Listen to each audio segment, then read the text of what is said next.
start doing stuff with the aquarium. Bacteria starter, the fun part. And I'm going to tinker, otherwise there's going to be some haziness. Pitch fish.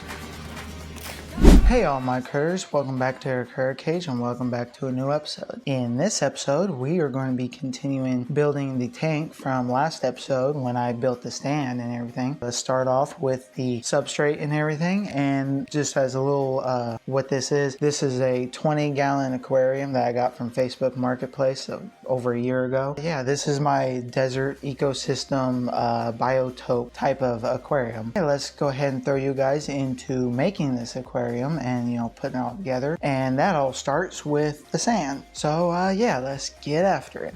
All right, well, before we can get started on that beautiful aquarium, I need to start at the bottom and work my way up, and for that I need to gather some sand and everything. I just got a few tools here that will help me kind of separate the sand and everything, and I'm going to show you real quick with just a small amount so we can do this quick and everything. Anyway, I'm going to show you where I gather it and how I gather it and all that stuff, and yeah, let's get started on getting some sand for the new aquarium. Alright, well, I'm going to show you guys how I collect the sand and everything. This is kind of like just a natural wash area, natural little low spot where when it rains it kind of washes everything out and everything down the way, and it kind of collects all the sand and everything right here. Basically all we gotta do is gotta get a shovel full of sand. And this screen right here is basically just separating out all the gravel and everything, and I got another screen that we will separate all the bigger or the smaller stuff out. Anyway, let me get a bucket full of sand and then we will go back to the front porch and I will show you the other steps I go through to separate the different grain sizes of the sand. Let's go ahead and get this bucket filled and I'll meet you in the front porch. Alright, well, I've transferred the sand out of that into this little flower gardening pot thing. With this batch, since I already did a bunch of sand separating yesterday, I am basically just after the bigger stuff, not really the finer stuff. And just a word of advice, whenever you're collecting your own sand out of dirt, you're going to get a lot more fine sand than you will the more coarse stuff. I'm going to show you how I sift this stuff out. Basically, I just take the same screen lid. This is just a screen lid for a 10-gallon tank. I've just been using it for the sand and everything. So basically all I do is I put it on top of the bucket that I'm going to collect the sand in, so that way I have something sturdy to put the window screen on, which this is just window screen, some of that decently fine stuff. And this is why I'm going to separate out the basically silt from the rest of the sand. Let me go ahead and get started on that and we will be back in just a minute.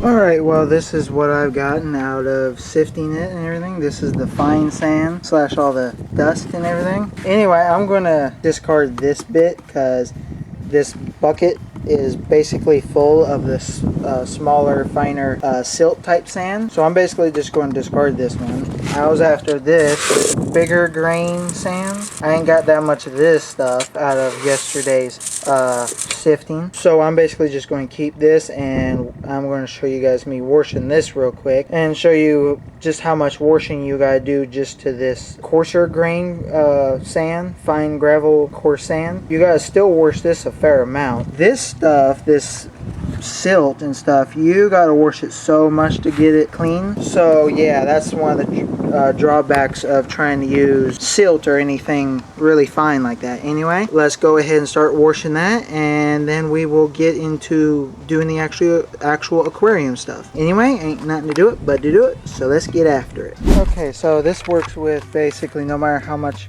sand you actually got. Basically just need to rinse it all down. This bucket is kind of dusty, so that's gonna be some of the dust. And now that there's some water in there, there's all the organics, all the little sticks and weeds and everything are floating up top. So you can either fill it up a little bit and dump it out like I'm doing, or you can just let the bucket overflow, but that takes a lot of water anyway. But anyway, I'm going to go ahead and finish the rinse this up and add it to the rest of the coarser sand, and then we will get into the house to actually start aquascaping and everything, start doing stuff with the aquarium. Anyway, ain't nothing to do it but to do it, so let's get after it. Alright, well, I got everything inside that I'm going to be using for the beginning, the starts. First, I want to explain what this is. This is just a little, like a glass bowl that I've had for a couple months, kind of just sitting up I was basically just using it for a bacteria starter and everything for this aquarium, but there are a few details like the different sticks and some rocks I'm going to pull out and put on top of the sand and dirt. And I got a mixture of dirt and organic stuff that I picked up from the yard, you know, just organic. And then I got the fine sands, and then I got the coarse sands. Anyway, I'm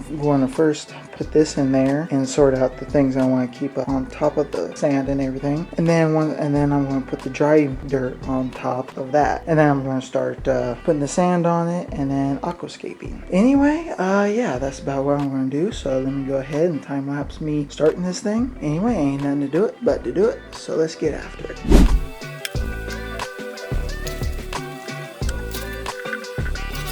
Alright, well, I got more or less all of the rocks that I plan on maybe using for the aquascape. So since I got the fine sand down, let me go ahead and start on the aquascaping. Let me start with the rocks, and sometime throughout when I'm doing the rock, I'm going to bring in the wood. Anyway, let's go ahead and let's get started on this. And I don't think I mentioned yet anyway, but I want this to be kind of like a naturalistic Southwest aquatic something other style. Anyway, let's go ahead and get to the aquascaping, the fun part. Let's get after it.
For the most part, all the major details I have gotten done. Now I basically just need to fill it up, and then I got a bunch of like small details and small rocks and bug shells and other stuff like that outside that I am going to put in here and everything. And I want to maybe put in some sort of leaf litter. I'm not sure, since this is kind of like I don't know, some sort of like a desert ecosystem type of thing. I was imagining like some sort of a river or something like that. Well, I don't know, with moving water. That's why I put the filter right there. Anyway, let me go ahead and fill this thing up, and then I'm going to tinker with the placement of everything and bring in some more fine details and other stuff like that before we can move on to the next step. Anyway, let me get this thing filled up, and when it comes to filling up, I want to try to make sure I know exactly how many gallons this thing is holding, since this is a 20-gallon tank, but all this stuff in there takes up volume, so I need to know the exact water volume that is in this tank. Anyway, let me go ahead and fill this thing up, and I'll bring you guys back when I think there's something to update you guys about. Anyway, ain't nothing to do it but to do it, so let's get after it. Alright everyone, well, this is the aquarium freshly filled up, and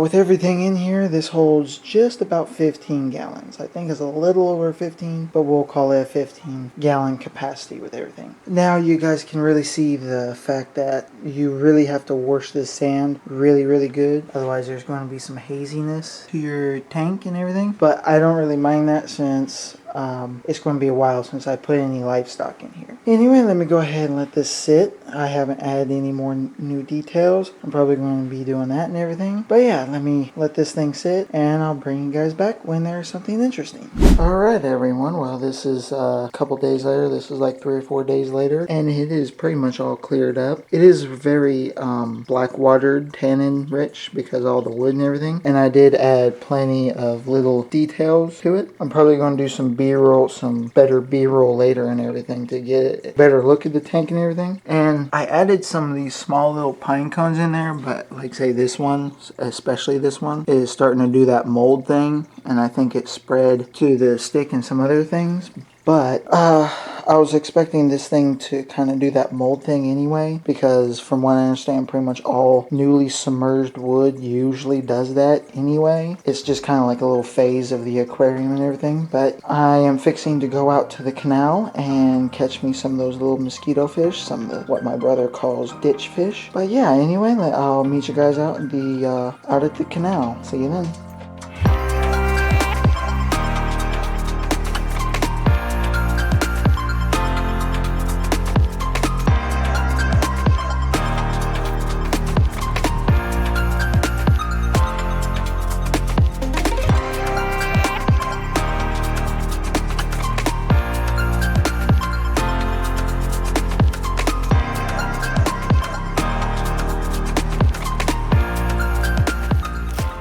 And we're finally here at the little small canal. Let me go ahead and get everything ready, and then we will show you all the different places I want to put some of the traps and everything, because I made multiple traps. Anyway, yeah, let's get these traps ready before the sun goes down. Alright, well, this is basically the trap that I got. It's just, I got several bottle traps. It's just a bottle with it cut off and inverted, and I just put a bunch of little holes in there for air to escape. And for these to actually sink and everything, you need to put some rocks and everything in it. And for bait, I'm just using some regular old bread. Anyway, let me go ahead and get all of these loaded up and set. Let me get them all in the water, and then we will be right back, because as you guys can see, the sun is just about set. Alright, well, I got the first trap right here at the entrance of this little canal. This is where the water comes in. Then I got another one down there, kind of in the middle of everything. By the way, sorry for the wind noise. And then my last one for tonight, I got it tied off to this stuff, but it's over there close to the, I guess you call it spillway or waterfall. Since I still got 2 more traps, I'm just running out of daylight. Tomorrow I'm probably going to go down there to the little waterfall area and put up a trap. And then over there across the street, right there, is where it comes. It goes down under the street and comes out this way.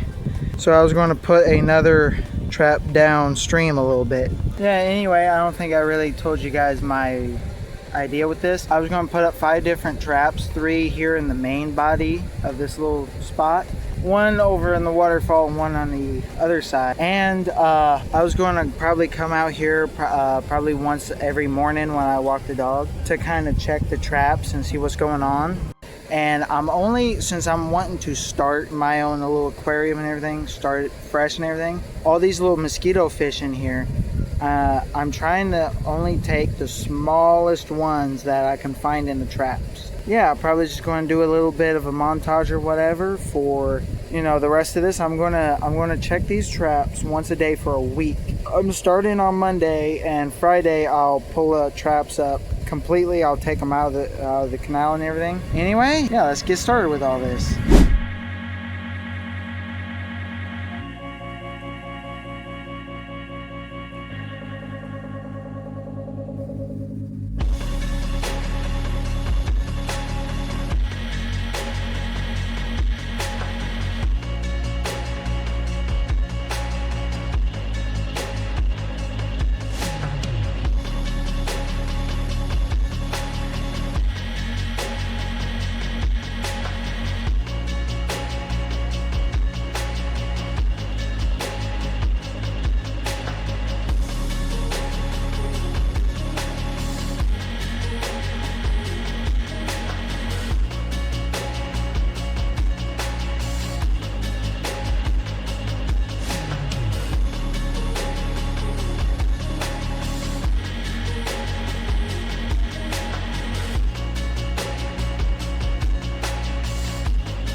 Alrighty, well, it's been about 5 to 6 weeks or so, and as you guys can see, the tank has matured quite a bit. The glass is really dirty and everything, so don't mind all the little specks and everything. That's just glass. But yeah, I think all of the wood went ahead and went through its like moldy phase and everything. And it's kind of funny, these tadpoles that I added in, I kind of just added those in because they were in the traps with the fish. But ever since I added those tadpoles in, they have not changed whatsoever or anything. So we'll see how that works out, how the tadpoles will grow in this thing. Anyway, some of the things I want to talk about is the plants and everything, mainly.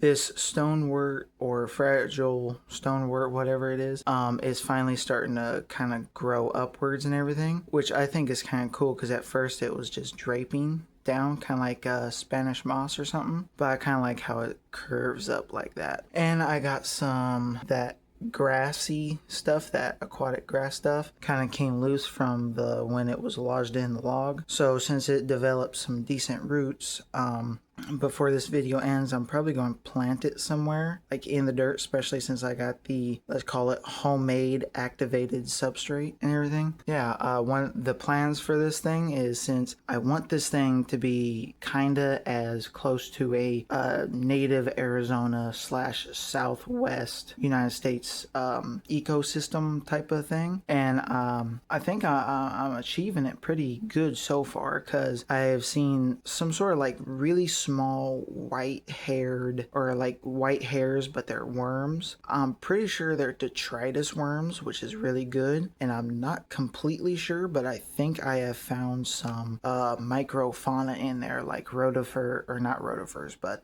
daphnia and stuff like that. But anyway, one of the things when it comes to adding more stuff to this tank, I'm probably pretty good on the stonework, since there's a lot of little pieces all along the ground or the substrate that have broken off or whatever. So I got quite a bit pieces of the stonework. I just needed to grow and propagate. But I found out that I think it's a type of Luigia or one of the others. There's quite a few native aquarium plants that is native to Arizona that I might be able to find and put in here. Like one that I really want to do, because it can grow in water and out of water, is, I forget the actual name of it, but it's a type of microfern, which I think would look awesome in this tank. Anyway, I might go a little bit off of the biotope, natural ecosystem thing a little bit, just because some of the Arizona native species are illegal to collect.